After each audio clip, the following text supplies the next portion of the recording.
Welcome back to our channel. మీలో ఎవరైనా first time నా ఛానల్ చూస్తుంటే గనుక సబ్స్క్రైబ్ చేసుకొని సపోర్ట్ చేయండి. ఈరోజు మన వీడియో వచ్చేటప్పటికి కాకరకాయ వేపుడండి. కాకరకాయలు ఎటువంటి చేదు లేకుండా చిన్న పిల్లలు సైతం తినేలాగా ఎలా చేసుకోవాలో చూద్దాం. దీనికోసం అయితే కాకరకాయలు అన్ని ఇలా ఈక్వల్ సైజ్ ఉండేవి తీసుకోవాలి. వాటి పొట్టు కూడా తీసుకొని శుభ్రంగా వాష్ చేసుకొని వీటికి ఘాట్లులాగా పెట్టుకోవాలి.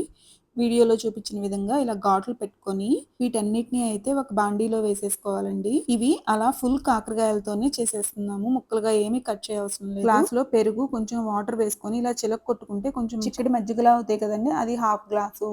ఒక పావు స్పూను పసుపు, 5-6 రేఖలు చింతపండు, కొంచెం ఉప్పు, ఒక స్పూన్ ఉప్పు పడుతుంది. ఇదంతా కలుపుకొని స్టవ్ మీద పెట్టుకోవాలండి. మూత పెట్టుకొని ఒక 10 నిమిషాలు ఉడికించుకుంటే గనక ఈ వాటర్ అన్ని అవాపరేట్ అయిపోయి కాకరకాయలన్నీ మెత్తగా అయిపోతాయి. ఆ క్లిప్ అయితే మిస్ అయిందండి. అవి తీసిన తర్వాత ఇలా ఉన్నాయి. ఇవైతే మంచిగా ఉడికినాయి. ఇవి ఉడకపెట్టిన రోజు కంటే నెక్స్ట్ డే చేసుకుంటే గనక ఆయిల్ తక్కువ పడుతుంది. ఈ నెక్స్ట్ డే ఇలా డ్రైగా అయిపోతాయండి. కాకరకాయలన్నీ ఇలా డ్రైగా అయిపోయి కొంచెం అవుటర్ లేయర్ కూడా గట్టి పడిపోతుంది. ఈ కాకరకాయల్లో ఒకటి పండిపోయింది. నేనైతే ఇది తీసేస్తున్నానండి.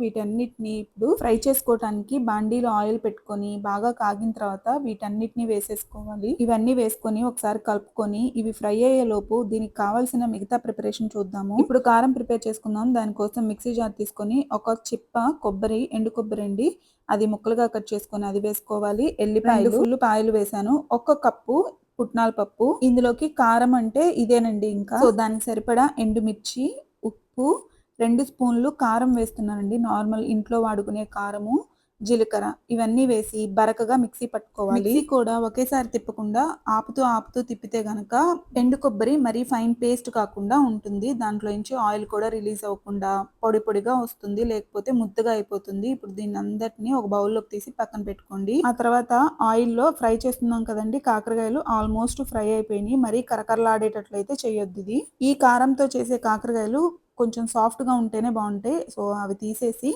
ఇప్పుడు ఇంత ఆయిల్ అవసరం లేదండి, కొంచెం ఆయిల్ తీసేసి అందులో జీలకర్ర, ఆవాలు, పసుపు వేసుకొని అవి ఫ్రై అయిన తర్వాత 2 పెద్ద ఆనియన్స్, కరివేపాకు కొంచెం ఎక్కువ వేసుకోవాలండి, ముక్కలుగా కట్ చేసుకున్న వేసుకొని అందులోనే ఎండుమిరపకాయలు కూడా వేసుకొని ఇవి మీడియం టు హై ఫ్లేమ్ లో పెట్టుకొని ఫ్రై చేసుకొని అవి కొంచెం ఫ్రై అయిన తర్వాత ఈ కాకరకాయలు కూడా వేసుకొని రుచికి సరిపడినంత ఉప్పు వేసుకోవాలి. ఆనియన్స్, కాకరకాయలు ఆయిల్లో కొంచెం ఫ్రై అయిన తర్వాత ఇప్పుడు ముందుగా ప్రిపేర్ చేసి పెట్టుకున్న పొడి ఉంది కదండి, ఆ పొడి వేసుకోవాలి. ఈ పొడి అయితే కొంచెం ఎక్కువే పడుతుందండి. అండ్ అంతా ఒకేసారి వేయకుండా కొంచెం కొంచెంగా చూసుకుంటూ వేసుకోవాలి. చూసారు కదండి, ఈ ఆయిల్ లో ఈ పొడి అంతా వేస్తున్న కొద్దీ ఆయిల్ అబ్జర్వ్ చేసుకుంటూ తగ్గిపోతూ ఉంటుంది ఆయిల్. ఇలా కొంచెం కొంచెంగా వేసుకుంటూ కలుపుకుంటూ ఫ్రై చేసుకోవాలి. పౌడర్ సరిపోయింది అని అనుకోవటానికి ఇలా ముద్దగా వస్తుందండి. ఆ స్టేజ్ లో పౌడర్ వేయటం ఆపేసేసి దాన్ని ఒక 5 to 10 minutes ఫ్రై చేసి ఇలా ఆయిల్ రిలీజ్ అయిన తర్వాత స్టవ్ ఆఫ్ చేసి సర్వ్ చేసుకోవటమే. అంతేనండి, ఎటువంటి చేదు లేకుండా చిన్నపిల్లలు ఇష్టంగా తినగలిగే కాకరకాయ కారం అయితే రెడీ అయిపోయింది. నచ్చితే కనుక ట్రై చేసి ఎలా వచ్చిందో కమెంట్ చేయండి. ఈ వీడియో నచ్చితే కనుక లైక్ చేయండి, మీ ఫ్యామిలీ ఫ్రెండ్స్ తో షేర్ చేయండి, సబ్స్క్రైబ్ టు మై ఛానల్. మరొక మంచి రెసిపీతో మళ్ళీ కలుద్దాం. బాయ్.